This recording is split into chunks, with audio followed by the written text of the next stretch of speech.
colleges, the Dalhousie University and the Dalhousie Student Union Building are located on traditional, unceded, and unsurrendered Mi'kmaq territory. The Dalhousie Student Union seeks to honor the relational treaty process in its programming, events, and meetings. So we're going to start off with roll call. So we have Dylan, and Rhiannon, and Amina, and Kathleen is not here today. And we have Kelsey. Anthony? Nope. And Katie? Nope. Not here. The other Katie. What other Katie? Coach Jim. Katie Douglas. Okay, sorry. Yeah. Sorry. You were You said Anthony's name, but my name was... Yeah, you were right. It's all good. But it was Katie last week. That's why I was confused. Okay. Okay, Emma. No, Daniel.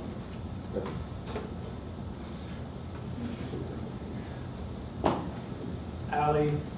Sorry, come in. Michael. And Mary, Shauna, you're on the call. Yeah. Aaron. No, Aaron. And Bart. Okay, so we have our quorum, which is good to go.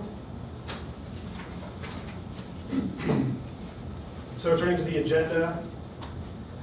So do we have a motion just to accept the agenda as it was circulated before we discuss any amendments to it? Okay, moved by Dylan, second. Michael, thanks. And before we adopt the agenda as circulated, are there any adjustments or amendments to that agenda? Okay, Dylan? I'd like to add a motion surrounding bottled water in the sub, in the student union operations. Okay, do we have a seconder for that? Okay, Michael? Point of order. Can we add it if it wasn't noticed at the last meeting? It's kind of a funky motion because we don't have the old motion from 2012 that we're debating. So it's more of an open discussion point as if there hasn't been one yet, if that makes sense. Okay, so it's just a Yeah, discussion motion was point, bad. not a motion. Was it Yeah. bad? Yeah, no, sure. I don't care. I just want to double It's all check. good. Yeah. Yep, into new business. Does it matter if it's before or after the policy review? Okay, so after tentative, any discussion points that folks want to make about adding that agenda item to discuss bottled water by the Pepsi contract, adding that to the agenda? Okay, is anyone opposed to adding that item to the agenda? Seeing none, I'll take it on unanimous consent that we can add that bottled water discussion item into new business underneath the policy review. Okay, any other adjustments or amendments to the agenda before we adopt it? Okay, we have a motion to adopt the revised agenda. Okay, Bart, and seconded. Daniel, thanks. Okay, we have our agenda. So the minutes from the previous meeting, do we have a motion to accept those minutes from the previous meeting? Daniel, thanks. And a second. Dylan, perfect. Any discussion points or debates on the minutes from last meeting? Any clarifications, revisions? Any opposition to accepting the minutes from the previous council meeting? Seeing none, I'll take it on unanimous consent that the minutes from the previous meeting have been accepted. Okay, communications received. I have regrets from Cassie, our agriculture rep, Alex, arts and social science, Ivett, our dentistry, and Mackenzie from management. Now into appointments. There's still a couple mandatory spots left that need to be filled on a couple of the standing committees. Just a reminder, the standing committees are the ones that have to be filled as opposed to ad hoc or sort of additional committees. So first, the Executive Review Committee, which is the committee that I chair. We're still looking for one more council position. So far it's myself, Daniel, and we have our non-council member as well. I've got a little bit more specifics as far as when we're going to be meeting. Probably going to meet once late in August, once more in the fall, and that's it for the fall term. The performance reviews that go through, we're going to try and do first week of January or right back in January. And then there's going to be more intensive meetings next term because we have to do the full reviews one-on-one with each of the executives, as well as facilitate and help process their sort of exit interview to discuss their transition reports and what they want to do differently. So we're still seeking one council member for the executive review committee. Is there any interest from anybody here tonight?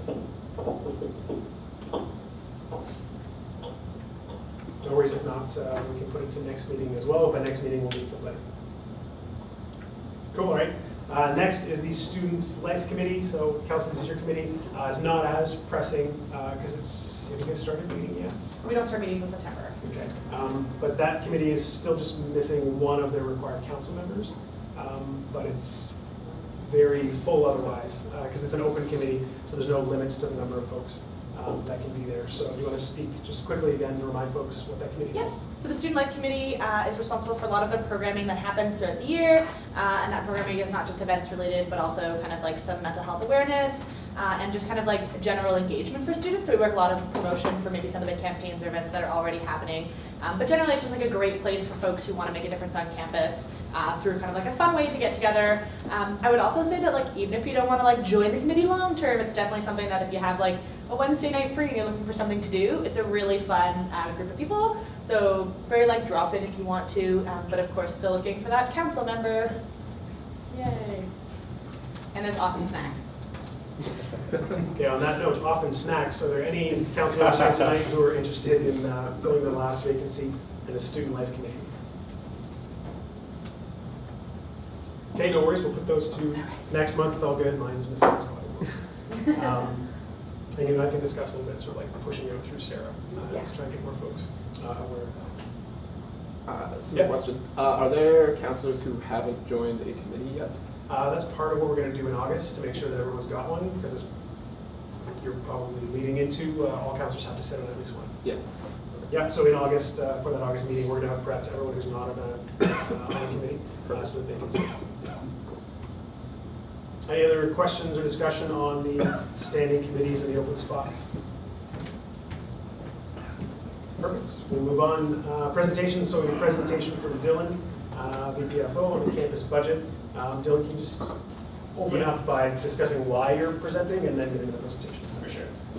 So in April, the first meeting in April, we were trying to pass the budget.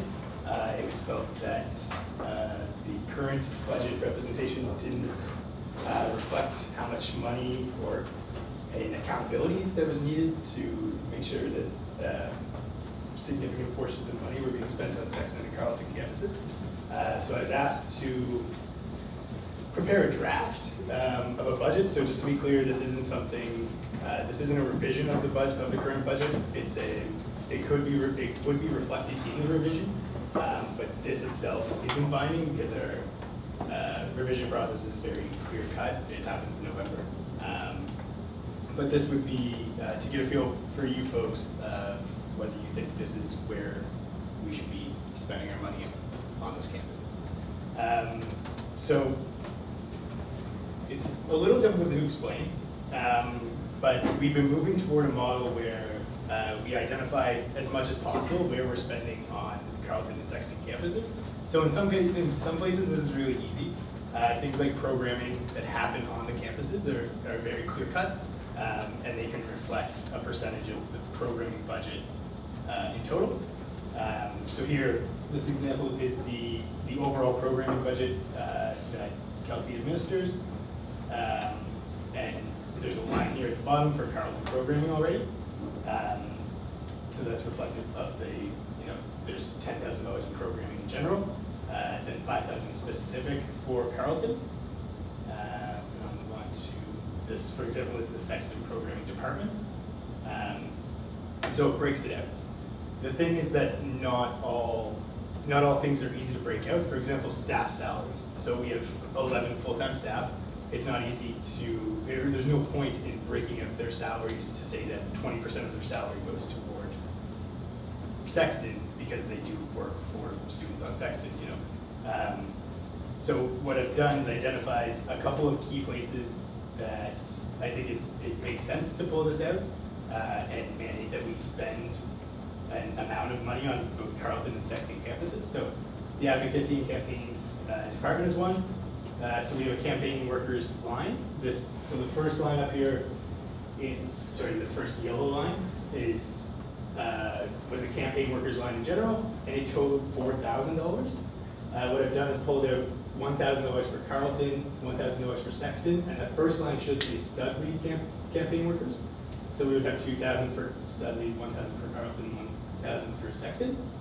And then the programming line would be reflected with the same, so we have $2,500 for the Studley programming out of the current $5,000 that's there, $1,250 for Sexton, $1,250 for Carleton. It's not to say that this isn't currently the way we spend our money, it's just nailing it down in the budget that they have their own minds. So then when we show up for revision time, it's clear where we've been spending money. And finally did the same with the street team. So the street team was previously $4,000. It's now $2,000 for the Studley street team, $1,000 for Sexton, and $1,000 for Carleton. Yeah, so these are just a couple of places that have started. We can work on it as a budget and finance committee if people feel strongly about this and they want to see if there's any other possible places we can pull it out. They're welcome to reach out to me. And you can come to the budget and finance committee when we start doing revision. Because again, this is a good aim, but it's not in the budget because the budget can only pass once a year and then revision happens once every year. So, yeah, if folks are passionate about this or have any questions about it. Yeah, we'll definitely take a minute now for some questions. So, start with Michael. I just have a quick one. You said that it didn't make sense to allocate salary by percentage. Yeah. Why did you feel that way? So it would be, well, we could do it, but there's no auditing of that. So we could say that our accounting department spends 20% of their time doing Sexton work and 10% on Carleton work. But at the end of the day, there's no one sitting there saying, it's an exercise that's meaningless to sit there and say, are you really spending 10% of your time? You know, if there are services that we're missing, then that's not a problem that doing that is gonna fix. You know, whereas programming, if we're not spending enough money on programming there, it's easily reflected in the budget. You know what I mean? Does that make sense? The break, so you like switched it to have a breakdown of the 3 campuses, does that reflect like what was spent in last year and you're just showing it this way, or is that different than what was spent last year? So I'm not sure. I in the street team department, I was actually on it, and I know each semester we did have one person from Sexton. I don't know if anyone was from Carleton. So like I said, I'm not sure. It just wasn't something that was considered, I guess. Not to say that, you know, we could have had 5 people from Sexton the whole time. There was no this is just making it specifically outlined that this is how we want to do it in the future. And is the programming that you're talking about, is that like things that are just put on the campuses, like what is that? I can maybe answer that if you're ready. Well, there's 2 different kinds of programming. So the one that I split up here is advocacy programming. So this would be Amina doing Campaigns programming. stuff, Yeah. The other one is Kelsey. So this Carleton programming, this is like the fund budget. Oh, okay, yeah. So that's events. I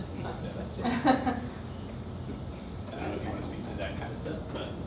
Yeah, so I think a great example too is like at Sexton, we've got specific money that happens like tea room programming, but there's also funds outside of that.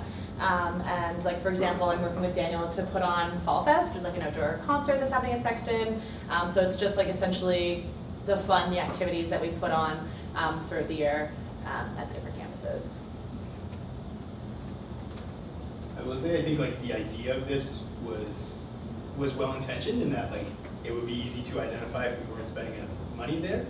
The thing is like I said, a lot of those are salaries, which is easily our biggest expense. It doesn't reflect in the budget whether they're spending their time on Sexton related issues or Carleton related issues. Bart, did you comment? Yeah, 2. 1, do we have access to this document? So it'll get sent out because it was, Okay. it's sent out after the meeting. And we can share it with constituents. Most guys can upload it is, I guess, my question. Yeah, like I said, you should be aware that this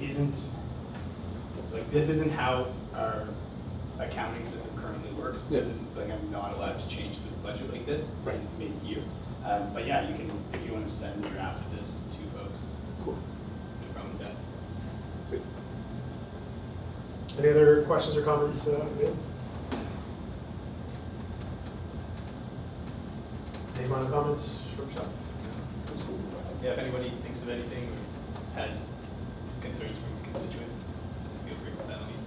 Yeah, so this is sort of like the first stage in Yeah. trying to assess or look at the breakdown. So Yeah, it's the real changes will preliminary. come with the revision. Yeah. That's kind Perfect. So moving on to reports of additional committees, board caucus. Is there anyone from the board who wants to speak if there have been meetings?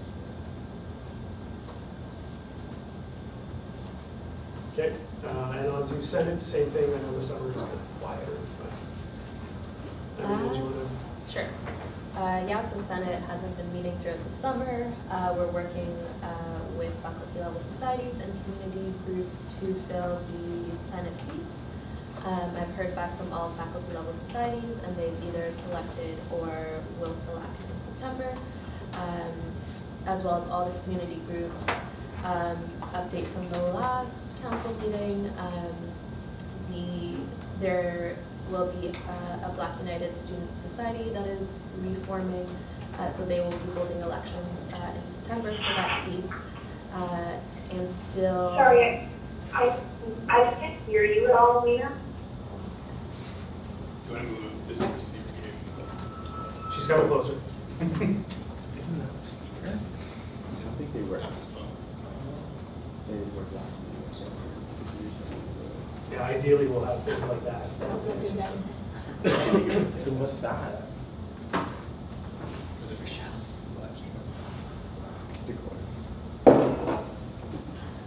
So Senate hasn't been meeting in the summer, and I've been working with faculty level societies and community groups to fill the student Senate seats. So I've heard back from all faculty level societies that they have either already filled or will be filling their seats in September. I've also heard back from the majority of community groups, and their seats are also going to be, they're either filled or will be filled by September. Update from last council meeting, the Black United Student Society is restarting, and they'll be electing their Black student senator. I've been communicating with members from the disability community to fill that seat, as there's currently no overarching society. So I'm in talks with people trying to figure out the best way to approach that. Perfect. Any questions or comments for Amina about the Senate lately?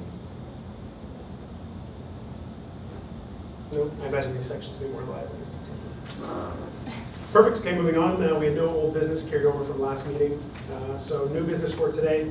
We're going to start off with a policy review. The 4 policies that were circulated in the notice to motion last meeting. I sent out a digital copy as well, so for those of you who weren't here, you'll have both paper and the digital copy. Of course, there's the revision of the council policy as well as the executive policy, the newly drafted voter identification policy, and the standing resolutions for council, which function similar to a policy, but they're a lot easier to tweak and change on the fly, given the circumstances or requirements of a given meeting. So I'm going to start off by saying, because we have such low representation here today, and because Kathleen, who's the chair of the Policy Review Committee, isn't here, we're not going to speak exhaustively on these issues. I said that in the email and the notice. We're just going to open discussion. So this is more to start getting people thinking about these policies that we're going to take to a vote in August. So the August meeting is the one where we're going to have a cleaned version of all these policies that we can go through line by line to make sure that we're all on board with, and then we're going to be voting in August.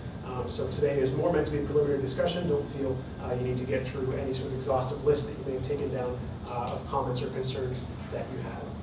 So with that as sort of the intro, Bart, given that you sit on the Policy Review Committee, I'll ask that you sort of intro each of them. But before you intro each individual policies, can you just speak to sort of generally the reason why there's 4, basically just talking about last year's new bylaws and how it sort of helps cleaning exercise? Sure. So, my name is Bart Soroka. I sit on the Policy Review Committee. So last year at the general meeting, we, as a student body, passed some pretty massive overhauls to our bylaws, to our constitution, which has led to a lot of our policies not being in step with our bylaws. This is fine in the sense that the bylaws will just supersede the policy, but then kind of leaves us in a hole in a lot of areas, which means we have to update our policies to make sure that we're all kind of going in the direction that we want to be going in. So the executive and council policies are pretty big ones, massive changes to councils, I'm sure you're all aware of. There's one of the reasons there's this many of us instead of us not having a meeting because there's supposed to be 30 and nobody showed up. The executive policy has seen some changes. It's flattened out the executive a lot. It's taken a lot of power away from the president's office and kind of spread it to everybody being allowed to be their own autonomous person. Council policy, again, has just kind of cut us down a bit. There are some specific things I'll get into.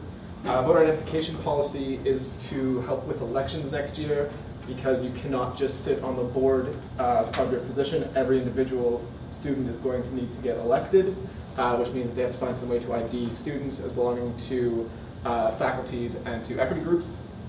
And then the standing resolutions are just resolutions to help make our meetings run better. So I can dig in really quick to the forum, just some ideas of stuff to look at for August, or if you have any questions. The council meeting procedures, they have the meeting time, simple. Speaking procedures are a way to help ensure that A, everyone has a voice, but B, we're also moving through as effectively as possible. So speakers are limited to 5 minutes cumulative speaking time on each agenda item. If you need more than 5 minutes to make your point, you should join me at the law school. But you shouldn't need more than 5 minutes to really make a point at a meeting like this. A big one, and I admit this is a big one, and I encourage everyone to really think critically about it, is that we'll be alternating between members for and members against any given motion. This, to me, is kind of a hybrid of having a speakers list or having nothing. I think that alternating means that we don't have a lot of time spent piling on an issue and having a lot of people repeat themselves, but you don't also limit the debate by only having 3 per side and having to go through the motions of extending it. By alternating, as long as there's consistent opposing viewpoints to be raised, then we'll make sure the conversation can keep going. But if there aren't opposing viewpoints being raised anymore, we should just go to a vote. The presentations, that just makes sure that we keep people kind of on a timeline for the presentation. Bart, sorry to cut you off. Before we dig into the meat of any one of these, let's just go from top to bottom. Sure, that works. That was kind of just the big one I wanted to bring up. Voter identification policy is still being discussed. It's important and it's big. There's especially questions about how to figure out how to have people identify for electing the queer rep. And then the council policy, sorry, let me pull up my note.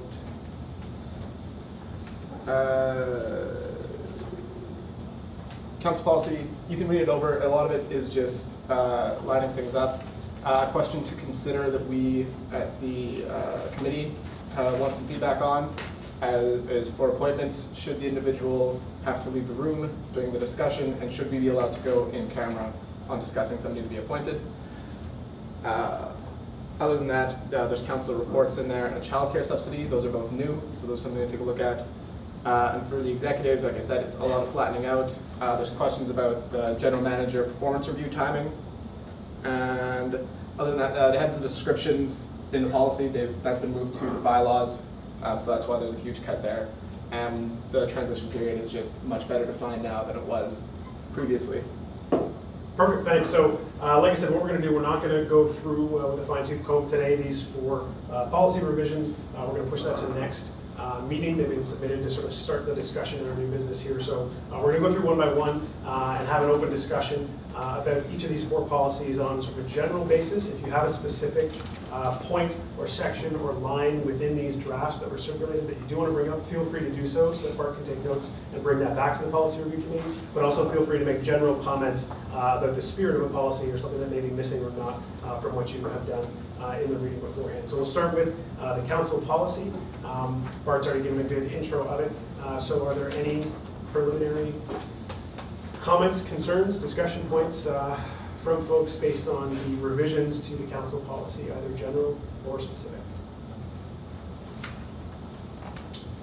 I would just ask, with the idea of having speaking turns for 5 minutes each, I was under the impression that once your 5 minutes is up, you are no longer able to speak, and that it could go back and forward, given that you haven't been speaking for a time that would go over 5 minutes.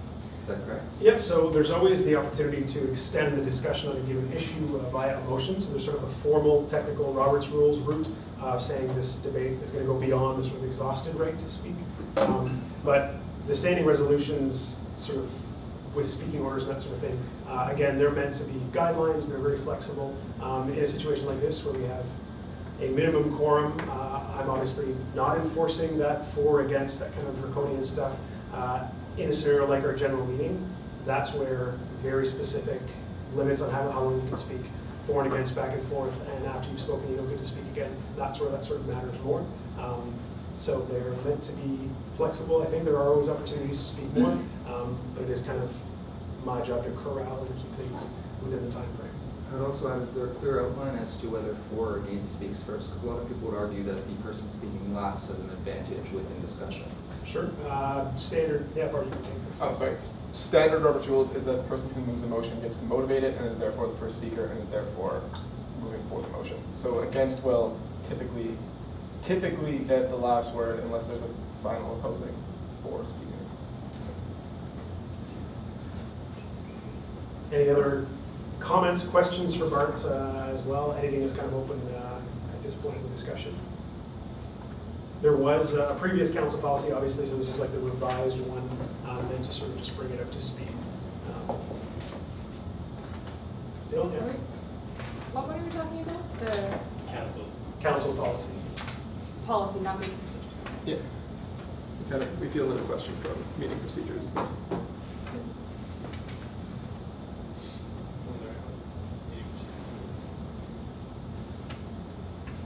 Those are the standing resolutions, I think. Council policy starts, recording secretary, business of the council meeting, yeah. Is this where they talk about leaving the room to vote? This one? Yes, this is where we discuss that. I think that's pretty standard to like have people leave the room. Sorry, Mary, can you just say that a bit Yeah, louder? sorry, just having people leave the room. It says right now that they should leave the room, right? Yes. As it is written, yeah. Yeah, it says that they should leave the room. I guess I can, the opposing idea on that is that if it goes in camera, people aren't there to be able to kind of stand and defend themselves to people who would be speaking in camera and otherwise kind of unaccountable. But there is the point of being able to speak freely in a room between people on council is very important. So that's kind of where that's coming from. Like, if someone doesn't leave the room, it just might give the first person who speaks, like, or the last person who speaks, the advantage of the. Oh, yeah. Oh, sorry. I should rephrase that then. That part is less. That part I think we're going to stick with. Yeah. What I'm mostly thinking of is after they've both spoken, we typically go in camera, and then have a discussion about the individuals who spoke, unrecorded and without anybody there, and then we do our ballot after that in camera section. So that's when they would leave the room and not be able to kind of be there for what people are saying about them during that portion. Oh, okay. Yeah. You are right that it's better not to have a person in the room when somebody else is speaking before them because it's easier to just. Well, that's not what this is about. No, this. Yeah, I think that's. Yeah, as I understand it, as it's currently written, if there's more than one person who's trying for an appointment, they're nominating themselves or they've been nominated. While one person is speaking, other opposing nominees leave the room, but then all nominees step out for the in-camera discussion on everyone's merits. Gotcha. So there's sort of two separate periods, I think. So should they be present or not for that person? Yes. Okay. Also, In I think camera for those who are lines cut tracking. out for Katie. Wait, what? I think the lines cut out for Katie. Katie, can you still hear? Shauna, can you still hear? Yes, yes. Yeah, I can still, yeah. Okay, good. Might have muted. What was I saying? Camera. Yes, for those who don't know, in-camera also means that it's sort of like closed-door discussion, and I believe that means the feed also stops. So there isn't that external accountability as well during that discussion of appointments. In camera means in chamber. That's what it translates to. Okay, so Katie can't participate. She's Facebook messaging me. I don't know what the issue is, but she is feeling like she can't bring her voice into the meeting. Katie, did you have a comment or question about the first point in our policy review, council policy for BART or generally? No comment. I'm fine. Perfect, Is thanks. Katie George Jim on that Yeah. line? Are you talking about Katie? I'm counting up to Katie Douglas. Right. I didn't realize that Katie George Jim had called in. That's my Okay, did she use the old number from last month? Because that's incorrect now. Yeah. What's the number that she's supposed to use? It's okay. 902 494 8451. I thought it didn't work more. Yeah, no, Lined it up. didn't work. Oh. Yeah. I can, Four-way yeah. call? Yo, Sean, can you three-way call? Somebody could also just, if somebody has their own Skype, we could just pull up on Oh, Skype. Katie, Inception. you'll have to call Katie because I merged with Katie's call. Okay, let's Okay. sneak this game. It's like Inception. I can put, she asked if she could just call me and get put on speaker. Okay, for now, we're gonna do that, yeah. So Yeah. you're gonna, Katie's gonna be on speaker on Bart's phone, and this is why we're getting a legitimate conference line. Jesus. Have you guys looked into anything like WebEx or like the free online one? We have not. We have, just because of. I've got like 3 different apps that. Am I hanging up or am I? No, you guys are both good. You're cool. Different Katie, different Katie. Yeah. Yeah, the other Katie is trying to get in, that's all. So you two stay right where you are in the triangle. Bermuda Triangle of phone. Okay, so bring her in just on your phone there, Bart. What I'll do is after each one of these 4 items for general discussion, I'll ask if anybody on the call has a comment or question. Perfect. While Bart's getting her on the line, any other general comments or concerns, Rihanna? Yeah, for councillor reports, 5, it says councillors shall submit a written report to council 3 times per year. What does that mean? Is that like the chair and it's circulated council? Is it like? Hello? Hey. Hey, you're gonna be good in a second here. All right. Can you hear me? Yes, who is that? That's Bart. Okay, so Katie, can you hear me as well? Yeah, I can. Okay, so what we're gonna do is after each one of these items, I'm gonna ask those who are on a conference call if they have any comments, so just wait out until then, okay?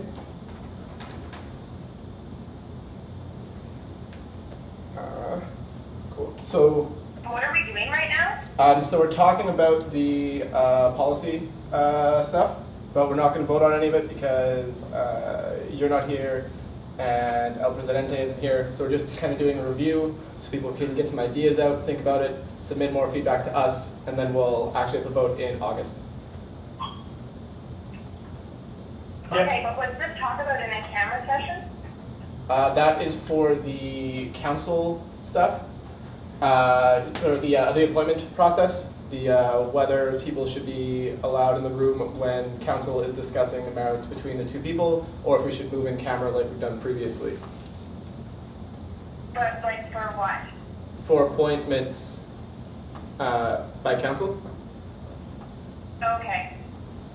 So this isn't specific to this day, this is specific to the policy. Yes. Yeah, so these discussions right now, Katie, these are just sort of general and open for folks who have questions for the Policy Review Committee. Questions or concerns about the drafts that were submitted, and then next month we're going to go through line by line before voting on these. Cool? Okay, next month? Yeah. At the next meeting, yeah. Okay, will that be, what date will that council meeting be? We'll get to that in announcements. That's also circulated in your council package. Any other Okay. questions or comments on the council policy, Rihanna? Yeah, the same one. Oh, yeah. Sorry. Okay, so I think the general idea of council reports is basically to have an idea of what the councillors have been up to as presentations to the board, to council. So how you do your executive reports every time. We have one after each semester, summer, fall, winter, and kind of give an idea of what we've been up to, what our constituency has been up to, and what our plans are for the upcoming chunk of time. So will it be presented or is it just written? I'd imagine that I would imagine that we'd want to do it as presentations, if possible. If we just run into a situation where we can't do it at a meeting, then we'd have access to the written reports circulated by the chair. Okay, Is how- and it might be something to keep in mind because it just says like, shall submit a written report Yeah, to council, sure. and it's kind of like, So, Vague. yeah, no, that makes sense. Should be go beyond just. Also not a lot of, actually another point on that, that there's just not a lot of detail. About like what it should be. What it, like what you're, yeah, what you would like. Sure. Like, do you wanna know, like, for example, what I'm doing on my own council? That's a very good point. Yeah. Yeah. Go some more detail on how they're circulated or shared and what the content will be. And maybe who they're circulated through. I assume it would be the chair, but it just, Oh, yeah, you're it right. makes it seem like Yeah. we're just like mass emailing each other. Yeah, no, you're right. Mary, did you have another point on that? Sorry, I thought I said. Any other comments? Yeah, I Daniel? would just add on that, the format of how we're going to present them, I want to be thought over a bit, because if you have every single person be given a very non-specific thing to present, that could be a huge time crunch if we're doing that verbally. And it might be wise to either put a cap on that and or find another way to present it that won't take up 3 hours of the council. True, and it would be fair to note that end of August, right before the term starts, December, right before term is ending, and April, right as term is ending, are going to be busy council meetings.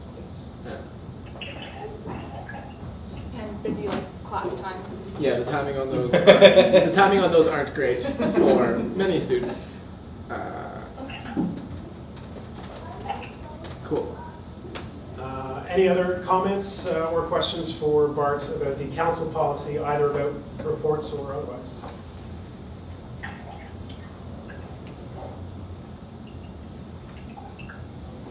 Sorry, what policy? We're on council policy right now. Okay, great. Perfect. Katie or Shauna, any comments or questions, general or specific, about the council policy draft that was circulated? Just general comments for Bart, because we got him here? No? No, we're good. Sweet. Okay, so again, we're going to have a sort of line by line, more in-depth discussion of that policy at the next meeting. Can I maybe get a motion from somebody to have the policy review committee submit a revised draft that's cleaner, that we can actually go through line by line for the next meeting, if that makes sense? Dylan, and a seconder for that? Daniel? Can you repeat the motion? Yeah, so move that the policy review committee submit an updated draft of the 4 policies for discussion in the August meeting.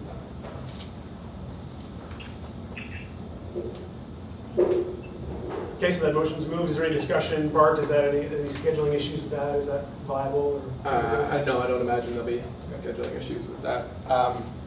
Though, on that note, it would be nice if we could try and plan the August meeting for when Katie is back, if Katie is back in August. As far as I know, she'll be here for the next one, but I Okay. should confirm. Perfect. Any other comments or questions about moving to have the updated I'm draft? back on the 27th, by the way. So back on the Meeting is set for 27th. the 17th. Yeah, that'd be hard to do one on the 31st anyway. We'll have better tech by then anyway. Sure. I've got a few suggestions that we can use to implement that at the very least. Sure, so again, this is just the motion right now is just to get a cleaner revised version so that we can have a more in-depth discussion Yeah, sure, at the that's next fine. meeting. Any opposed to that motion? Okay, seeing none, I'll take it on unanimous consent that that motion passes. The policy review committee will submit an updated version of the council policy to look over next meeting. Whole process again for executive policy. So Bart already outlined that the executive policy was already in place. This is one that's been updated again in light of the new bylaws. Bart, do you want to maybe point to some of the major changes, just 1 or 2 of them, and then we'll have a general discussion about it. Yes. So general manager review is pretty much everything in section 5, the union staffing is new. Same, I think, with the transition period isn't new, but it's just better laid out. And I think facility operations is also new. A lot of this stuff, and then I guess the big one is the president is no longer in charge. The VPFO and the VP I think, aren't now the next people on the totem pole, and then the rest of the executives aren't kind of on the bottom. It's changed from a hierarchical structure to more of a flat circular structure. And then all of the all their duties got moved to, I think, bylaws somewhere, if I remember right. Perfect, thanks. Any comments or questions, general concerns about the revised executive policy? Question I should probably know the answer to, but in terms of executive officers, that means all 5 of us, right? Not just like the signing officers? Yes. Okay, great, just making sure. And I think that's defined It's in the bylaws. in the bylaws. Yeah. Double checking. Oh, good stuff. Yeah, so for those who are new to the new bylaws this year, keep in mind that for next month, when we're talking about this executive policy, this operates in tandem with a lot of new content that's now in the bylaws as far as executive roles, limitations, that kind of stuff. Okay, any other questions or comments generally on the executive No. policy? Perfect. Anyone else on the call, Shauna or Katie? No, all good, okay. Can we get a motion that the policy review committee submits an updated or revised draft so that we can work with something a little clearer next month at the next meeting? So I guess we on and move to have the policy review committee submit an updated or revised draft. So echo the motion that we just had. And a seconder on that? Amina, thanks. And any opposition or issues, same as last time?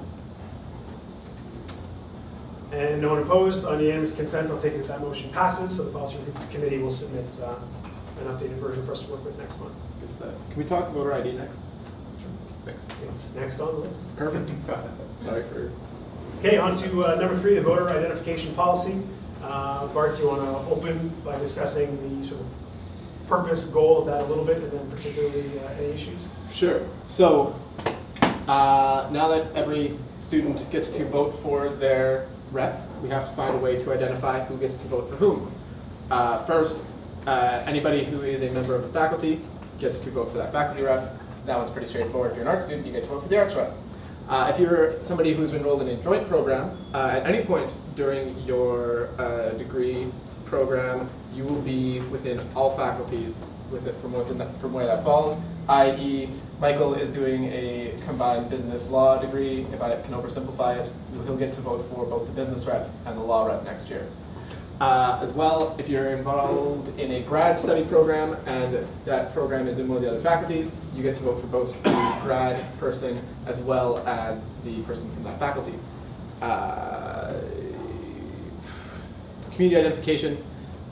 So we still have equity seats, and that means we have to identify members of that particular group, and how so that they can vote for the person to represent them. So there is we can either receive the information from the university, i.e. if you have signed up as an Indigenous student, the university, if all goes well, will share that information with us, and electronically we'll be able to track that, and you'll just be able to vote for the Aboriginal rep. Otherwise, if you don't feel comfortable divulging your status for whatever reason, there'll probably be either paper ballots or electronic form for you to sign to declare that you are a member of that constituency. And yeah, those are kind of the highlights. Perfect, thanks. So again, we will go through much more closely this policy next month, as well as push the vote until then. So any general discussion, concerns or comments that folks want raised in the policy review committee about the voter identification policy? Are we on it? Yeah, I really like the second point about just being able to sign a declaration. But I'm wondering if there's any timeline restrictions on that. How do you mean? It might get messy if during elections there's just a million papers going everywhere. So if there would be a cutoff point in advance, or if somehow that messiness could be dealt with. But it just might be something to consider, is just the influx of loose paper.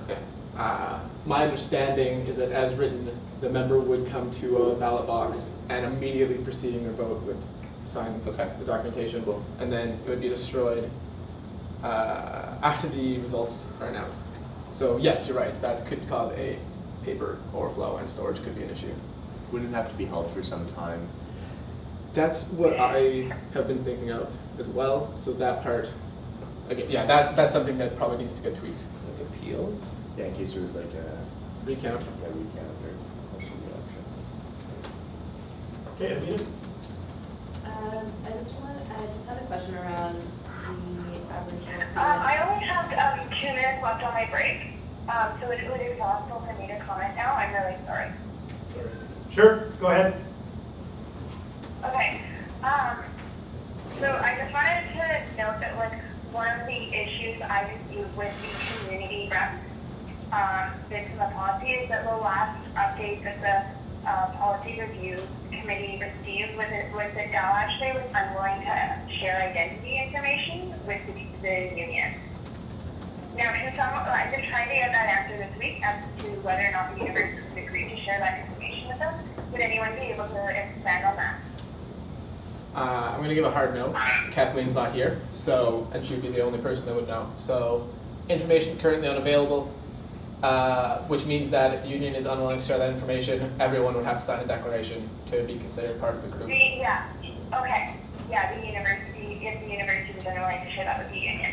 And I can also, so the thing, my concern about this policy is that there could be issues because some data, identity data, the university collects and others it doesn't, which would put some groups at like a huge advantage over other minority groups. So like for a good example is I don't know quite how the university collects data about racial identities or particularly LGBTQ identities, and I think that we should definitely, before we pass this voter identity policy, that we should make sure that it is possible to get this information from the university, and B, make sure we know exactly like what information we are getting from the university. Like, so like how they decide like who identifies as a woman, or like how they decide, like how they identify LGBT, or like how they decide like themselves based on their data collection, like other minority identities, because otherwise we could get into a situation where we're actually getting student ID as being like eligible to vote in certain areas, or have a whole ton of students who are left out. Okay, thanks very much. I think that sort of summarizes your point. There's a couple hands, people who want to respond. So Rihanna first, and then maybe Bart, if you could speak to that. Yeah, I know from my experience at least, I think that at least some programs when you enter them, they ask about some like identity stuff. That might be more for like affirmative action stuff and like not related to this. But I know that on Dal Online, you can go in and self-identify with these things. And it's like a pretty like simple process to do. So like I think that all the data that Dal would have would be people self-identifying. Okay, and Bart? Echo Rhiannon. Perfect, but Bart, you made a note to raise that with Kathleen. And Yes, yeah, all that's going to come up again, because yeah, that's, the community identification stuff is really contentious, and I mean, spoiler alert, I'm probably going to want to delay it even until September to get more information from the actual affected groups, because it's really hard to do solid polling over the summer. Sure. But if you all have any ideas, or you know like the inner workings about how DAL works, you can just let us know, and we would love to get some info out of you. perfect. Any other comments or questions for Bart? In faculty identification, where you say that like a student in FGS and engineering, for instance, could represent both graduate students and engineering students. Is that a last resort? Is that if you, what if there's another student who's looking to represent engineering? Does that person get priority?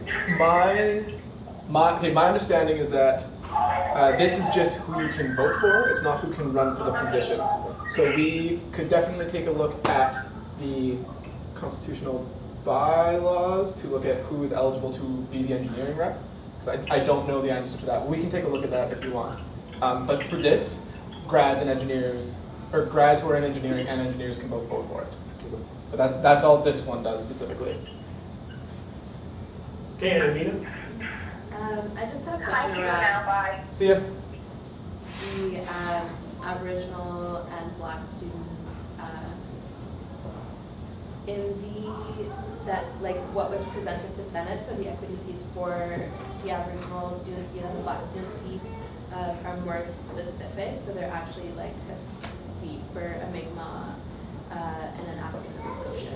So I'm wondering if this is the same, because Senate uses similar language, but it's actually not the same. Again, that answer is probably best found in the Constitution. My knowledge of it is that no, it's not specifically for a Mi'kmaq or African Nova Scotian student. It's anybody that identifies as part of the Aboriginal Black community. And for the voter policy, it's definitely not a Mi'kmaq or African Nova Scotian only vote. It would be to any student who self-identifies as Aboriginal or Black. As written. That can always change. I'm not married to anything. Dylan, is that a hand? Or Yeah, you can, councillors can only hold one seat. So although you could vote for both engineering and grad or run for either, you couldn't run for both. So they couldn't be the rep for both. You know? And I don't think it's, I'm 90% sure it's not African Nova Scotian or Mi'kmaq in the Constitution. So it could be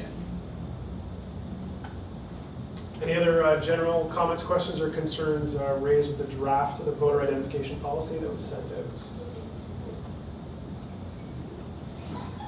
Okay, perfect. So again, we'll have a more in-depth discussion of that as well. There's lots, part it sounds like, for the policy committee to mull over and to discuss. And thank you all very much for all of that feedback. The voting stuff especially is really important going forward. Definitely. Sorry, I forgot to check those on the call, Katie and Shauna, any other comments or concerns about the voter identification policy? No, none for me. And Shauna stepped away for a second. Okay, no worries. So if we get a motion just to have the policy review committee submit a revised draft of the voter identification policy to be reviewed and voted on at the next meeting. You get a mover for that, Dylan, and a second. Mary, thanks. Any discussion or concerns? Again, echoing the last two motions, just we're going to have new versions of these to look at next month. Okay, anyone opposed to the motion of just having the policy review committee submit updated versions prior to our discussion next month and the votes? Okay, seeing none, I'll take it on unanimous consent that that motion passes. The policy review committee will submit that updated version before next month. Last but not least, the standing resolutions of the council. Bart, you gave an intro on that. And just to clarify, it would be resolutions for council and also there's a section for general meetings. Perfect, yeah. Were there any general comments, concerns, or issues and questions about these standing resolutions? Basically, sort of internal house rules and how the meetings are going to run that are much easier to change, much more flexible than a firm policy. Yeah. Yes. Just like to clarify how easy they are to change. Any of these can be changed with a simple majority at any meeting at any time. So if we had a presentation from somebody who was coming in and they're like, we need half an hour, and everybody at council's like, yeah, this is really important, this is key information, we can change it that day, that meeting. Super simple. Perfect, sorry, those that are on the call, can you try your best to avoid crimpling paper or whatever's going on, just because we have the mic really loud so that everybody can hear. Thanks. Thanks, Mark. Okay, any comments, questions, or concerns about the standing resolutions as written? And again, we'll have a little bit more detail in preparation for the general meeting because that's going to be its own monster. Mary, did you have Should comments? they say council meetings should be no more than 3 hours in length? That's a good point. Does it not That's a matter? it's a very good point. Yeah. I'll change the late November. 3 hours every time. No, we did that intentionally because we should always be here for 3 hours representing students. That's what we get paid the no bucks for. Perfect, thanks, Mary. Any other comments, questions, or concerns about the standing resolutions as submitted? Perfect, thanks. Can we get a motion that there will be an updated, well, if there was no, I guess if that was the only revision.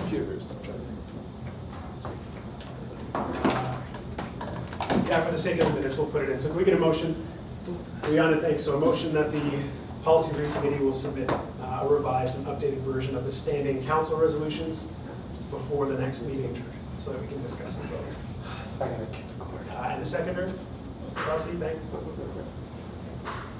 And no questions or concerns about having that updated version for next meeting? Any opposition? Seeing none, passes on unanimous consent. The Policy Review Committee will submit an updated version of all 4 of these policies before the next meeting, so that we can have a cleaner version to look at, go through line by line, and vote on in August. Okay, on to our added item of new business, the bottled water discussion. So Dylan, do you want to intro this a little bit to speak about what we're discussing? Okay, I did a super quick slideshow to assist me in this. So what I'm asking you folks is if bottled water should be allowed in our spaces, be sold in our spaces. So this includes anything that the student union itself operates. So in this building, including the Greywood, also the tea room, our bar services that go, like our function services that go all over campus, and catering, which also goes all over campuses. So a little background on why I'm asking this question. 4 years ago, council passed a resolution that I mentioned last council, mid-Pepsi contract that would see bottled water banned on campus. However, the university didn't ratify the agreement, so it was a spirit of a motion, and so I'm trying to figure out whether council still shares this spirit, because we're in contract negotiations right now. So we need to decide whether bottled water is something we want in our operations or we want to ban. So a little background on what bottled water means to the DSU. Currently, it represents about 18% of our beverages sold.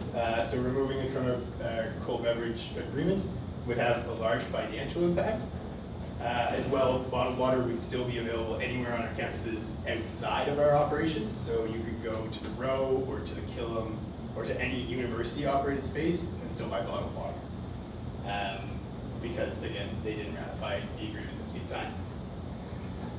We put out a survey to get the spirit of students. We had 23 responses. 13 in favor of continuing to sell bottled water, 10 not in favor. Resounding? Probably not. So, I'm coming to you folks and looking forward to new guidance. Is it legal to not sell bottled water in a bar? Cheers, cousin. No, they sell bottled They sell water. it. They won't give you tap water. Yeah, they won't Yeah, get you tap free. water, no, but like, Yeah. don't bars need to sell water? Bars back home at least needed to sell or give away water for free. Right. So if we said that we couldn't sell bottled water, we would likely have to. I like to know the first off the Greywood does give out water for free, Yeah. existingly, but I think that from like a safety perspective in a bar, I would rather have something that I can put a lid on if I'm gonna carry it around with myself than an open drink. So I think from like a keeping your drink safe, a container is. I don't even know if they would give you the bottle cap though at a bar. Yeah, for bottled water, They yeah, just don't give you it for bottle of beer. not beer, but they'll do it for bottled water. Because you're allowed to take water out of the bar. And nobody gets mad if you sneak water into the bar. Except cheers. More comments or questions, Michael? I think that we should sell bottled water. Me personally, if I try to be healthy when I can, if I go to the vending machine because I'm thirsty, I'm either gonna get water or I'm gonna get pop. If there's no water there, I'm gonna get pop. So it's not cutting down, like from consumers like me, it's not gonna cut down any recycling, at least it can be recycled. But it does have negative impact on health. Well, what if there's a refill station right next to the vending machine? Then I probably need a water bottle to fill. Yeah. Because if I had my own water bottle, I would have filled it. I think that's a great step too. And that's the other thing is, as far as recycling goes too, if I get a water bottle, I'm gonna hang on to it for a while and continue to refill it if the refill station's available. But if I don't have one at the time, I'm gonna need to get one. Dylan, yeah? There was a study from the University of Vermont. They did cut out bottled water from their campus, and pop went up 50%, and and high sugar juices went up as well. So it doesn't I necessarily. don't know how valid that study is because they only examined once, they only collected data from one semester after the ban was introduced. See, what I saw was they do. They had 3 semesters in the study, but the ban was implemented at the start of the final semester.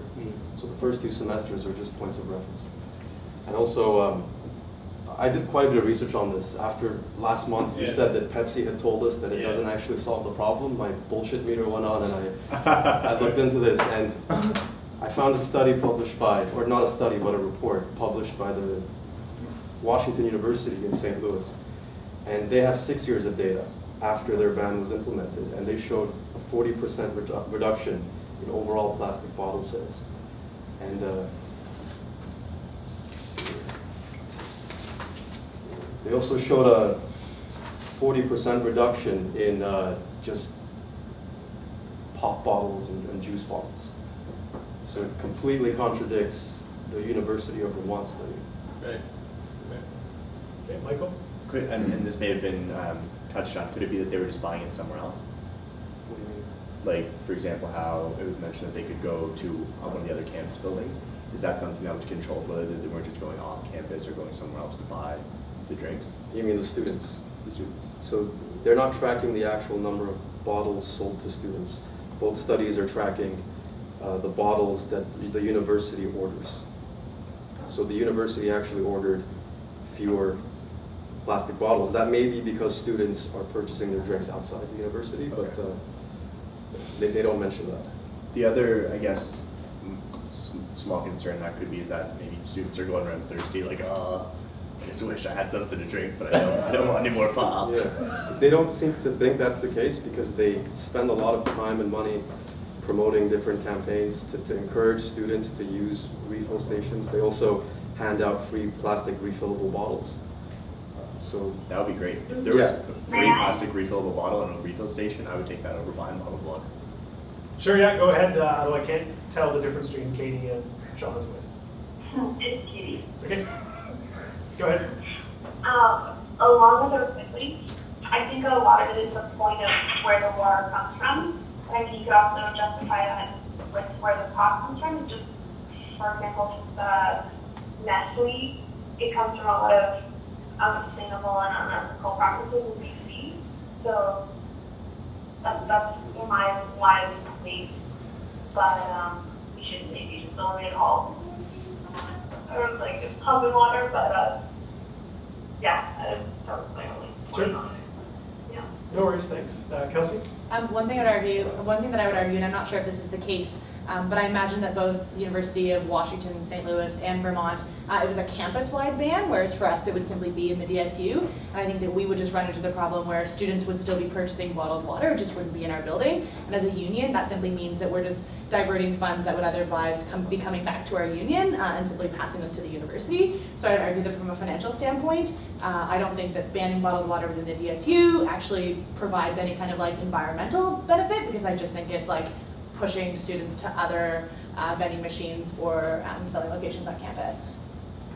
Yeah, it's an important distinction. This isn't, the discussion with Pepsi is not a campus-wide ban on bottled water. It's just in spaces operated by the DSU. So the Killam faculty buildings, that kind of stuff would still be able to sell whatever their contracts allow. Bart? Is there a ban the bottle campaign running for the university? Is there any student groups that are pushing for that right now? Maybe MSL. I haven't really heard. Can I chime in? Sure, yeah, go ahead. Sorry, I'm hiring my junior, so if someone else has said this, feel free to stop me. In my opinion, it's not as much our decision to tell people what to drink, pop or water, but as long as we are making available recycling options, then we've done what we can to limit waste. And that's sort of where I'm coming from. It's not the choice of beverage, but just making sure that we're not creating more waste. Perfect, thanks. One of the things Dylan? Pepsi made clear was that the recovery rate in 2015 in Nova Scotia for beverage containers was one of the highest in the country at about 80%, according to the recovery people. Bart? So can you just flip to the finance page that you had up? So 80% of our beverage products sold. How much does that mean in terms of our overall budget? It's, so, we're unclear right now, because we're soliciting, or because we're waiting for offers from Pepsi and Coke. The problem is that we won't have those, we didn't have those for today, like they won't be here until August, but we need to sign an agreement before mid-August to make sure that we have the infrastructure in place for the bars and the machines and things in the building. So the problem is that I don't have numbers to bring you. This is, what I've been assured is that a contract without bottled water would reflect the loss of,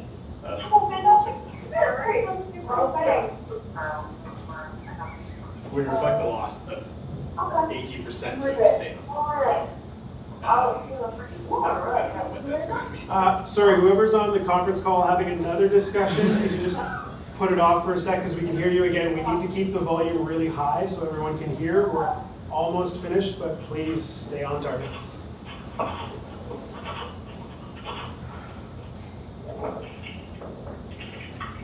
I think that like one thing that I think we should do regardless is Is that like, on your end or my end? Because I can't hear anything.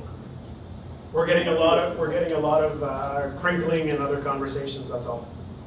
Oh, okay, yeah, I can't hear anything either, so Katie, is that you?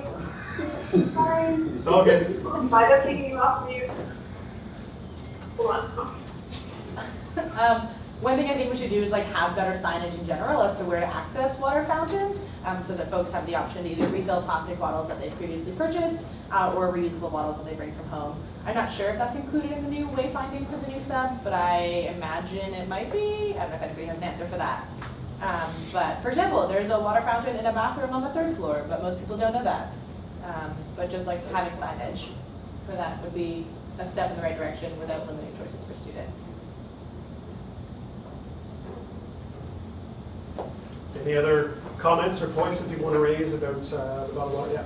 So it only makes sense to do this if you're going to add more fountains, preferably near the food court. And given the fact that it's just for the DSU, it's probably a good idea not to do it. It might encourage the university to implement a campus-wide ban if it's successful here, if it actually reduces the number of plastic bottles. But if the environmental concern is the only thing being considered, then it's best not to do it. Okay, so Dylan, did you want to vote so that you could, oh, sorry, are we on it? Do you mean best not to have water or best not to ban water? Best not to ban, Okay. not to do the ban. Yeah. I just have another question about how the 23 votes you got back, how that was like posted to people to vote. It was promoted through our social media, so I don't know. It's like email or? So it was on, so it's a web form on our website. So there's like a slider on our website, and then it was posted on Facebook and Twitter. And it's incentivized as well. You want a gift card. We're gonna give a $25 gift card for 23 responses. It might be like, if you put it as a little side note in a I guess down news is like totally separate though. Yeah. Yeah. Because, like, I'm not going on the website looking, like, every couple. Yeah, I mean, I think, And, I mean, people, Yeah. like, none of my classmates are going on there to go just check things out if they don't know about things, I guess. I think that's a good point. You might get more responses, but I don't know. I don't have an example of a way to better it, so. How long is the survey open? The last. Is it still open? Oh yeah, it's still open until Share it to your constituents. the 1st of August. So here's another good use of the announcements section towards the end of our meetings. If you've got stuff coming up, like, oh, we're going to have this discussion, you folks are the ones who help push fairly small DSU-specific things that most students might miss, so they can get more involved. Water's sold on my campus anyway, so doesn't matter. What's right? Water's sold on my campus in bottles. Yeah, so. That doesn't sound But it's still good feedback. Yeah. No, they don't. Okay, so And there's other things in the survey that aren't just like water. It's like more what you want to see in an agreement, or like what you want to see in people that we sign with. So we can get a little deeper in it. So Dylan, would you like a vote on this so that you can move towards those discussions knowing a decision on it? That would be fantastic. Okay, so We're gonna put in a vote on whether or not there should be a bottle ban, a water bottle ban sale, a ban on the sale of water bottles in DSU operations. So, Wait, I don't know if I just missed this, but if we take a vote now, then like, and if the survey's still running until August 1st, how does that interplay with each other? The survey would be more used for the rest of the information in the survey than the cold. Cool. Is the, yeah. I just wanted to put these down, the results so far is like kind of informing council as best I could. yeah, I mean, from a bylaw perspective, kind of an open survey is informative from a sort of statistical perspective, but as the council reps representing your constituents, a vote from you guys is ostensibly a vote from all of your constituents as well. And the only reason we're pushing for it now is just because the debates or discussions with Pepsi will happen before the next council meeting. Alec, yeah? Sorry, I'm still not sure what the intent behind this is to begin with. Is it just to reduce the number of plastic bottles, or is it to raise awareness on this issue? Is it to send a message? Well, so one of the issues is that we don't have the original motion from 2012. So if folks did want to entertain some form of recycling reduction, waste reduction, something like that, we wouldn't be beholden to the means selected in that previous motion, which were to ban the sale of water bottles within DSU operated spaces. You could submit motions for next meeting on advertising, recycling, just sort of alternative methods. Dylan's only bringing this one means of getting at the issue because Pepsi's concerned about it, because in the middle of their contract, they were told that that was going to happen, and so now that we're revisiting that, they want to know if that's still in place. So if council chooses, they can submit that they want, yes, the same structure that the 2012 council had, which was to ban the sale of water bottles in DSU spaces, or they can submit alternatives. But this vote right now, this question is the banning of the sale of water bottles within our beverage contract for DSU spaces. Does that make sense? Yeah, but I mean, I guess everyone should answer this. What is the intent? Why are we having this discussion? I'm just interested in knowing people's opinion. Are you asking, I think, so the purpose of the discussion is for us to sell water or no? Yeah, but if you were asked the question, would you like did the DSU to sell water or not? What factors in more to your decision? Is it the environmental concern, or is it just? That's your discretion.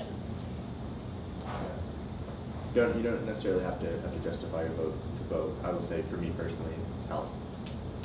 That's another healthy option. Council members are entitled to vote without having to speak for or against a motion. That's not what I meant. It just seems that certain factors outweigh the others. So if the intent is to just raise awareness against the marketing scam of bottled water, then that outweighs the environmental concerns. From one councilor's perspective, maybe there's unfortunately, in every vote counts sort of membership like we have, there isn't, it isn't fair to say there is an objective scale wherein this factor outweighs another. Constituents are entitled to vote how they choose on whatever scale that they like. That's why you guys were all elected. So for the purpose of just specifically, Dylan moving forward with the debates and discussion with Pepsi for the beverage contract on whether or not there'll be the sale of bottled water, that's what we'll vote on right now. But again, this discussion conceptually can extend beyond into other things.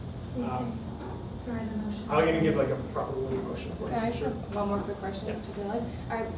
It wouldn't be like adding more, whatever they're called, machines, vending machines, just you're half filling with, or you're filling one of the columns with water instead of the same machine we already have.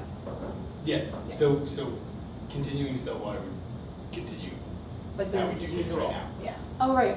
So. Because this never came into effect. I've Water been doing is this sold. machine yeah. here for a long time, okay. Yeah, they It voted, never came into effect, okay. they yeah. voted mid-contract, so it's only Okay. now Gotcha, possibly sorry. effective, yeah.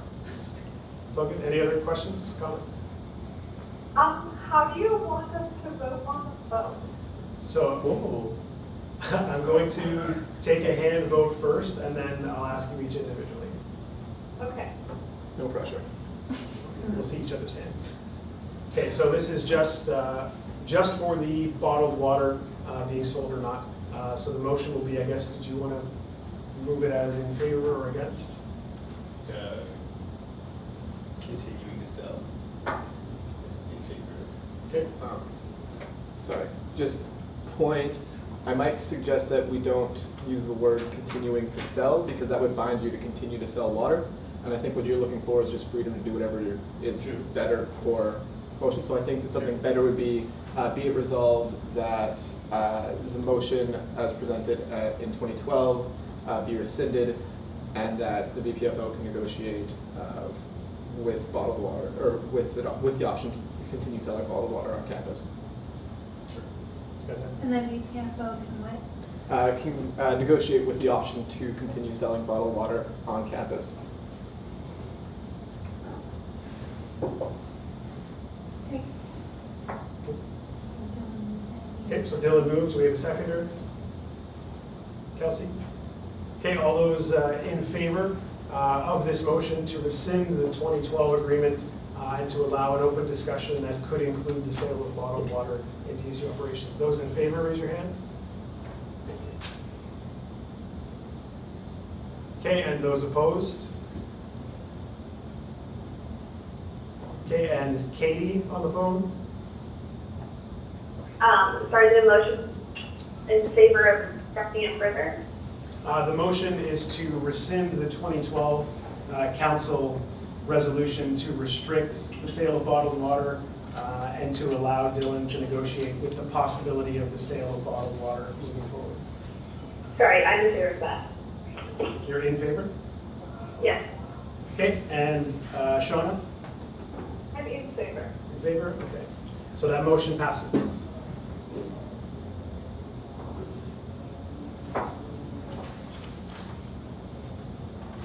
And now business of the executive. Kathleen is, of course, absent, so we'll have a presentation from the president, so we'll move on to the VPI area. Discuss your report that you circulated. I do. It's been a fun month. I just have it on my phone, so I'm going to be reading off my phone. But ratifications ongoing, lots of fun. Faculty and lobby societies were reached out to last week. If folks want to talk about it, just let me know. If you would like to have your society in the Society and Volunteer Expo, there's a web form on the website, and you can do that now. Super exciting. Everybody loves the Society and Volunteer Expo. It's on September 20th, which is a Tuesday. Rain date's on the Wednesday. Yeah, so other things. Oh, we're getting rid of Tiger Society. That's official now. That hatchet is being buried on Sunday night. There's got so many students to sign up to Tiger Society for all I'm this stuff. sorry, but there's a great DSU app for that now. Jesus. And we could chat after. Yeah, Tiger Society wasn't working for a lot of students. It was essentially creating a new social media platform that people just weren't using. And it was very expensive. So we said bye-bye. We're hosting the society administration on our website. And we're going to be using the app for social media-esque purposes, but by all means letting societies use Facebook and existing things as they're currently doing, because that's what people are doing. And there's no point in trying to make them use another website. So I'll be setting up a schedule for society training over the next little bit for September. That's fun. There's various things in my report, random things. Sexual assault and harassment phone line. We're currently trying to get funding from the university around this. If folks would like to send in letters of support around the necessity of a phone line like this on our campus, by all means, please send them to me. If you could do that over the next week, that would be great. Super important. There's 1 billion job postings right now on the DSU website. There's 2 positions being hired for the Equity and Accessibility Office, a campaigns coordinator, or campaigns and outreach coordinator, and a research training and campus relations coordinator. The DSU market is hiring 5 different positions, 2 market coordinators, a Sexton market coordinator, an outreach and communications coordinator, and a delivery driver. And the Muse, which is the Grad House rebranded. They're also hiring people, but that closed down. I wrote this report earlier. The last thing, just Pride stuff. There's a list of Pride things going on.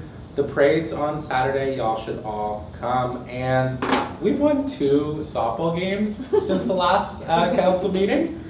Out of Several. Wow. But we're getting better with One, age. so you're doing Yeah, I think it's 3 this season so far. And, 4, because we got a forfeit and from the other forfeit, team. You guys are killing it. Great. If anybody would like to join this squad of winners. Our next Yes. game is the 27th, which is Wednesday of next week, and games start at noon, and we're either at the Goresbrook Field or the St. Francis Field. Cool. Yeah, that's all I have. If anybody reads through my report and has other things, just get at me. Is Yeah, this- any Or comments questions, right sorry. now? Is the sexual assault phone thing time sensitive for you? You need to, yeah, okay. 'Cause we Yeah, don't meet till September, so. Yeah, it's a lot more time sensitive than that. But we're gonna be creating a statement that people can sign on to. So I'll circulate that to everybody this weekend. You know, so just write the letter for Yeah, yourself as a personal letter, student. Yeah, you can write a personal letter as well. One thing I brought up last meeting was that there was some funding available for accessibility renovations. Yeah. I'm not sure if you or Kathleen were gonna head that up, but I'm not sure, I think you had mentioned that might be in your wheelhouse as well. Yeah, I didn't look it up. I didn't actually get the information for that. I'll send you right now if you'd like. Okay, that would be great. I'm not sure if Kath did. Last I heard from her, she had not, I checked in with her, so I figured I'd Okay, mention that. if you want to send it along to me, I can follow up with her. Because the due date's in 9 days. Yeah. To apply. July 27th, 26th? 27th or 29th. Okay. Okay. Any other questions or comments for Rhiannon on her report? Perfect, all right, moving on to the, Bart. Sorry, letters of support should be sent to you to bring to the administration? Yeah, just send them to me. You took this off mute. Okay, Dylan, you're on VPFO, could you speak about your report a little bit? Of course.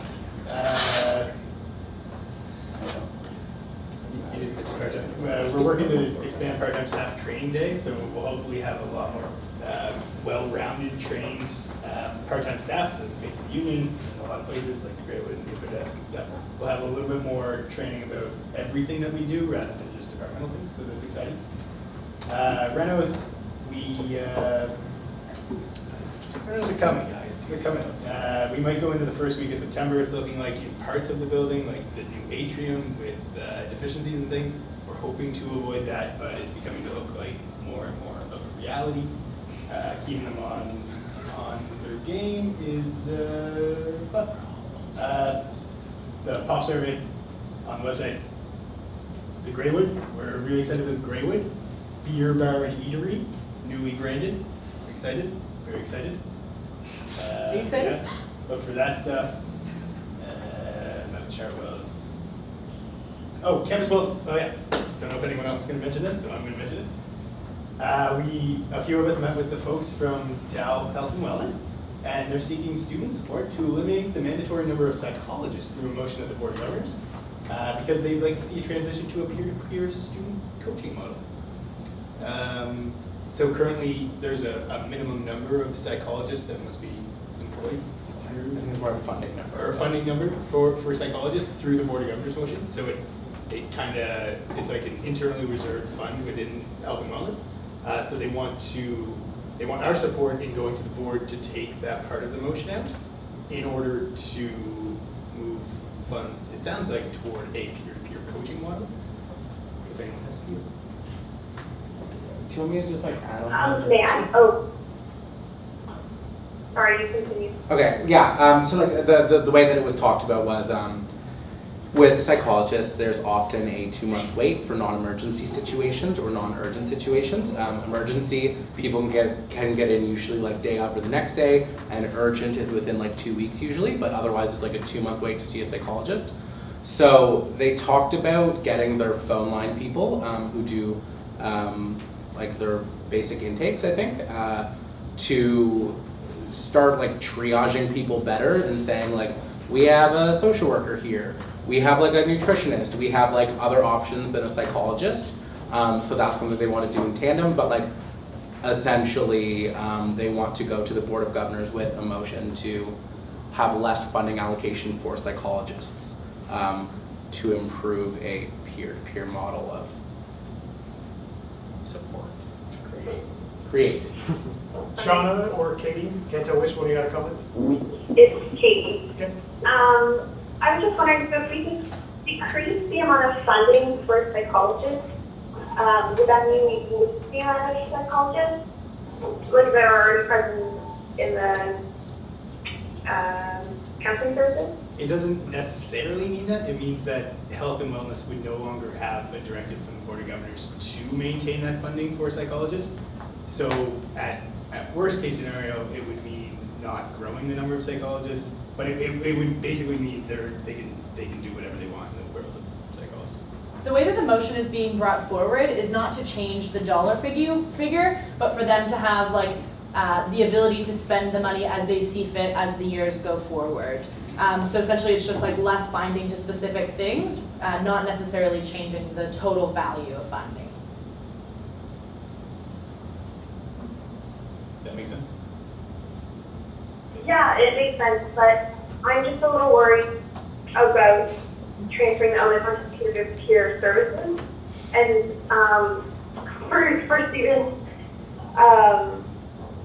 not getting the attention they need, I understand like taking off the pressure off the psychologists. I just don't want it to be on the students to be responsible for other students. Does that make sense? Yeah, that's why I brought it here. Sure, so Dylan, what is it that's happening as far as what they've asked from council? So this is just in your report review. What's sort of the next step? What's council's involvement in this? So they've asked, I guess, us, executive, for our support in this motion. Sometimes that means student consultation, that they've consulted students and that students support this, which there's not enough student consultation, in my opinion. So if folks feel strongly about this and would like to get into conversations, feel free to reach out to pretty well any of us. We meet with Campus Health and Wellness, myself, Kelsey, and Rhiannon every 2 weeks, once a month now. No, it's not, yeah. So yeah, we can bring it to the table or have more elaborate conversations if they're not receptive. Would it be possible to ask them to give a more specific model of how they want to reallocate the funds, given they get this okay? Because they may have good ideas as to maybe they need more, rather than social workers, more nutritional support, because that's being a huge issue, but it would be good to know what exactly is their envisioning. From my understanding, I think they want to bring this to the board around January. So I don't think they've formed like the motion yet. I think they're still doing like consultations. But yes. What I would say to that is if you have particular interest, reaching out to us. Like we received a presentation, which essentially, if anybody's like curious as to the model that they're looking to adopt in terms of this peer-to-peer, it's very much modeled off of Ohio State University. They actually run a fantastic wellness program, but they have a ton more funding, so it's not a matter of like redirecting money from psychologists to run a wellness program. It's like they do a lot of both. So that's like somewhere you can look to just kind of get an idea, but otherwise I would just say like, it's very preliminary for the information that we've heard, and there's no like numbers or anything that have been thrown around, but just keeping in touch with us, and then we'll update as it goes. And is the goal to decrease wait time? So the goal that was presented, and I think this is like everybody has the goal to like have students helped more like efficiently in terms of like timing, but also like better serve the students and what their needs are. So for example, if somebody is like struggling financially and that's causing a lot of stress and anxiety, seeing a psychologist to be diagnosed is probably not what they need, but rather they need like financial coaching and like access to better fund. Like it's like trying to address the actual issues and needs that students have is the goal. And like seeing a psychologist is not always a great answer, which is true, but it's just a matter of like being cautious as to not also deter students who do need services from a psychologist to a social worker, that kind of thing.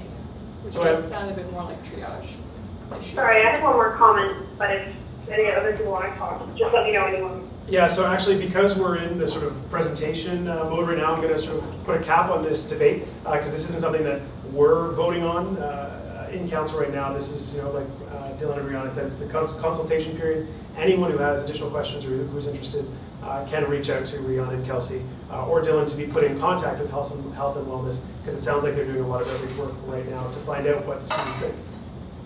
Rhiannon? Maybe we can also ask them if they want to present this to council Yeah, so everybody could Yeah. hear firsthand, and then we can have like a robust discussion with them. People are into that? Yeah, Cool. Love it, yeah. All right, then they can answer for it themselves. Last thing, I met with a student about coverage amounts, which in the dental plan side of our health and dental plan, I don't want to shit on our health and dental plan, but it's not the greatest compared to other Atlantic universities. Can't change it for this year, unfortunately, because they were locked in, but well, change it for next year. Nothing, what you guys know? I feel pretty strongly about that also, so I would. Cool. Okay. Any other comments or questions for Dylan about his report?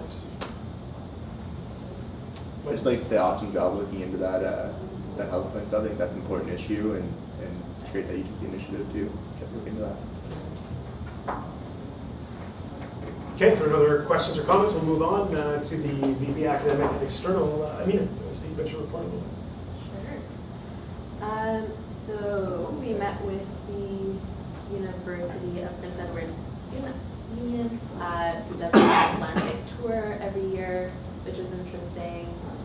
A lot of internal meetings, and the one that I kind of want to speak to is the campaigns meeting. So we were looking to expand the Student Issues Matter campaign, but we noticed that it's very siloed.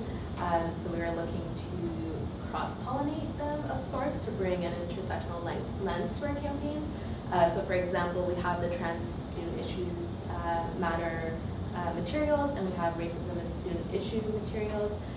So for Pride this year, we are designing materials like Black Trans Lives Matter, etc. I attended the release of the Transition Task Force report, which was commissioned by the Labor and Advanced Education and the Education and Early Childhood Development. The task force is meant to speak to the transition from high school to post-secondary education and into the workforce. Not a great report. It's available online if people want to look at it. I did speak to media about the lack of student representation on the task force, the lack of consultation, not addressing student debt as an underlying factor when talking about transition between post-secondary education and the workforce, and more, but we did not see any media hits. The membership advisory on the Memorandum of Understanding was put out, so I do recommend pushing that out into your constituencies. It's also attached to this package. Rhiannon and I attended a campaign summer camp that was organized by the CFS about the municipal elections and the National Day of Action, which the National Day of Action is happening on November 2nd. Previously, it's been endorsed through council, which we may want to do again. We released a statement of solidarity with Pride, which Rhiannon spearheaded. That's also on our social media, so please share. Kathleen and I represented Dallas students at a government roundtable and spoke about our priorities. Kelly Regan wasn't super receptive and wasn't there for the whole thing, but we'll be there again in September and we'll continue to push. Services, so DSAS, we conducted interviews for different positions, and those have been filled. Working to sustain the phone line. Yeah, and some upcoming things. The External Action Committee is looking for the best time to meet, either end of this week or next week. And it's an open committee, so if anyone's interested, reach out and I can send you the doodles. We can find the time that works for us. And we'll be striking the municipal election subcommittee during that meeting. Also, Rad Pride and CFS are both holding Pride material making parties tomorrow. Rad Pride at 2:30 and CFS at 5:30 here, so if you're interested, stop by. Thanks, Amina. Any questions or comments about Amina's report or the attachment that was circulated? I'm sorry, I have a quick question. Sure. Who is the rascal with from the government? Kelly Regan. Oh, really? Okay, that's all. Okay. Any other comments or questions about Amina's report? Perfect. Moving on, Kelsey, your VP Student Life, would you like to speak about your report? Sure. One thing, just as like a follow-up from other reports, I'd always had the handbook, but now it's done. So no longer on the report, but the handbook has gone for print. It'll be given in the OE kits to all the first-year students, but if anybody else is looking for handbooks, you can get in touch, but we'll also have them available for every year students just at the info desk while quantities last, starting in September. Talking about some internal stuff, sponsorship is going great for OE, working with a ton of local businesses. Just as an update, we're also super mindful as to the businesses we partner with and try and be partnering with like super great businesses that are also good for students.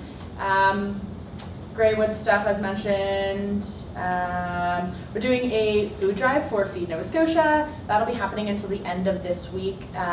There's a drop-off spot at the info desk. There's also boxes all around campus. Both the Faculty Association as well as Alumni Relations are kind of like, we're all doing it together. So I don't care where you donate, but if you are able to, please donate to that food drive. Wellness room, lots of great updates for that.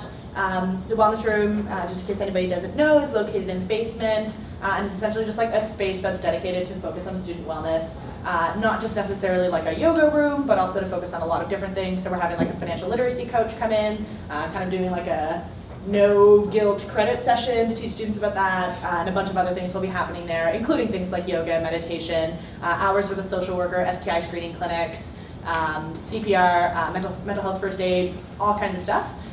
If anybody is interested, whether it's in a society or whatnot, in either contributing ideas to programming, or also if you want to run a program yourself, that's a space that's available as long as that programming is centered around wellness. So just reach out to me about that. Community Day is happening on September 10th. Community Day is essentially a day of volunteerism for students. In the past, it's been more reserved for first-year students living in residence, but this year we're really expanding so that it's open for all students to be able to participate, and we're hoping to have around 250 students involved.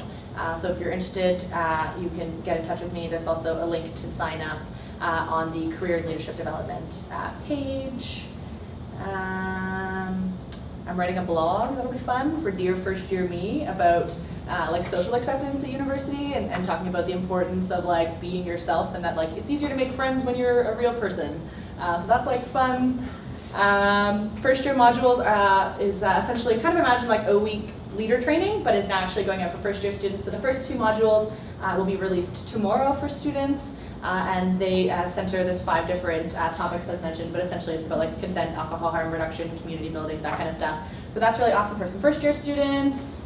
I'm going to be involved in writing letters to local stores that promote drinking through the like sale of games. So for example, like grocery stores selling like beer pong kits, that kind of stuff. Just addressing some of the concerns about like targeting students at such an impressionable time when they're trying to like fit in so hard, and hopefully preventing or at least guiding some stores into like marketing solo cups as like beverage containers rather than just like beer pong containers. Just like a larger update on Pride. So after council tonight on the quad right now is an event being hosted by Get Real called Get Colorful. It's like an art event, so people are interested in attending. Head to the quad after this meeting. And as Rhiannon mentioned, the parade is this Saturday. The DSU is joining with the Dow contingent. Last year we won Best Float, and there was like so many people, so we'd love to see a ton of people again this year. Free t-shirts if you arrive early. But we will be meeting at noon at the parking lot that's just to the left of the casino, Purdy's Towers. It's kind of like just the beginning of the dockyard. So if people are interested in joining and you're not sure where that is, just reach out and I can give you better directions. But essentially it's that parking lot at noon. We will have Tiger Patrol, so if you have an accessibility need and would rather not walk or stand on the float, but would rather sit in a vehicle and be driven throughout the parade, that's also an option. And we also have a cheering section for Dow located in front of the architecture building on the Sexton campus. So if you want to cheer loudly and make buttons and that kind of stuff, also an option in front of that building. Sorry, I'll be quicker. Orientation, lots is happening, great things. The final schedule will be posted on roorientation.com this week. So if you're interested in checking that out, go for it. Also, still looking for societies if they want to host any events throughout the first Tuesday, Wednesday, and Thursday of the week. So that's the 6th, 7th, and And essentially that's not meant to be just an orientation thing, but societies to host events to encourage like first years and upper year students to get to know each other and join society events. So if you're interested, once again, shout out, you can let me know. Working on some Fall Fest stuff for engineering, hopefully bringing a lot of excitement down that end of campus way. Halifax Pop Explosion, if anybody's interested in attending, you can get a student discount on your bracelet, so it's $69, which is a $60 saving, so that's pretty cool. Just make sure you use the promo code when purchasing your ticket online. We're also going to I love your face. We're also going to have some that we're going to be contesting to give some students some free access to those concerts. So you'll hear more from me about that in the August one. Yeah, that was a lot. Any questions? What's that promo code? It's Dal Student. Can't anybody use that? Technically, yes. Yeah. Which is great. I don't care. Unless they're checking out. Send it to everyone. You know this is recorded, right? Sorry? You know this is like on camera, right? I encourage Dal students to use the promo code. They might check your ID. They might check student ID. They don't. Well, that was it. Any other comments or questions about Kelsey's report? Perfect, thanks Kelsey for that. Any notices of motion coming in today? I'm going to be writing a motion to change the society policy coming up. I will send it out earlier than the day before the meeting, so everybody can have a look at it. It's not a huge change, and I have brought it up with other people on the policy committee. And Rhiannon? I am also making a motion to amend society policy, weirdly enough. Oh, good. We can coordinate. Great. It's the same thing. Probably. Is it? I don't know. Is it anything that I've complained about in the last month? No. Oh. Probably different then. Any other notices of motion for next meeting? Okay, on to announcements. So I'll start off again. Just a reminder, next meeting is tentatively scheduled for August 17th. This room, 5:30, same time, same place. I have no idea what the status will be for phones. Try to attend in person if you can. If you know other council members, please let them know. We were very close to not having quorum. For those of you who aren't aware, the procedure if we don't have quorum, the meeting automatically gets deferred to 1 week to the day, and quorum is automatic no matter how many people do or don't show up to that next meeting. So you may miss the debate or discussion if we have to do the next meeting. Of course, this August meeting is a big one as far as voting on these policies, going through a lot of stuff. It's going to be a busy one, so be in contact with other council members if you do know them outside of council to attend that next meeting.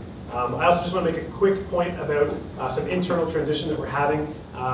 Kaylee, who was our policy and research sort of coordinator, full-time staff position, she's been given a job elsewhere, so congrats to her.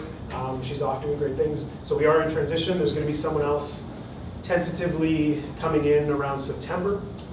For those of you who weren't aware, her role is to provide sort of policy support sort of to the executive as well as to myself, as well as provide that sort of on-hand support to council meetings. There's going to be a little bit of doubling up as far as housekeeping and house cleaning as I sort of take on, between me and Kathleen, take on the lion's share of what she was coordinating and that sort of thing. So if I send you an email asking for a document or something, whatever that you've already sent to Kaylee, I apologize for any kind of doubling. Just as we clean up, I don't want anything to fall through the cracks as we wait till September. So just heads up, wanted to disclose that fairly. Anyone else have any other announcements? Rhea? It's been said, but come to the Pride Parade. It's also my birthday. Kelsey? I also, Rhiannon, maybe you can speak to this, the panel that's happening. Oh yeah, tomorrow noon, right here. Panel, LGBTQ experiences in post-secondary education, bringing together students, faculty, and staff members at Dow to talk about the climate for LGBTQ folks on campus. Thank you. Bart? Keeping in that, Rad Pride is also running concurrently with Pride, and I encourage everybody to check out the Rad Pride Facebook page and see all the events that are happening. If you don't know why there's a Rad Pride and there's a Pride, ask me about it sometime. I can give you some of the rundown. Rad Pride just sounds like an even cooler pride. Exactly. Statistically. Wait a second. Any other announcements? I have a question for the executives. So you guys had a discussion with Mo a few months ago about preparing a proposal of the services that DSU is willing to offer that are tailored to grad students. Is it ringing a bell? Yep. Any update on that? So I actually have been speaking to Mo a ton. So we're like I was with him this morning, we interviewed for the Muse jobs. Basically, for a lot of it, we're waiting for where they need assistance, you folks. So, yeah, like when I spoke with him, he was saying he wasn't gonna make an ask. Wasn't gonna make an ask or like share where he thought we could help best until internal structures were changed. And We should talk to him more often. What's that? I should talk to him more Yeah, that's often. fair.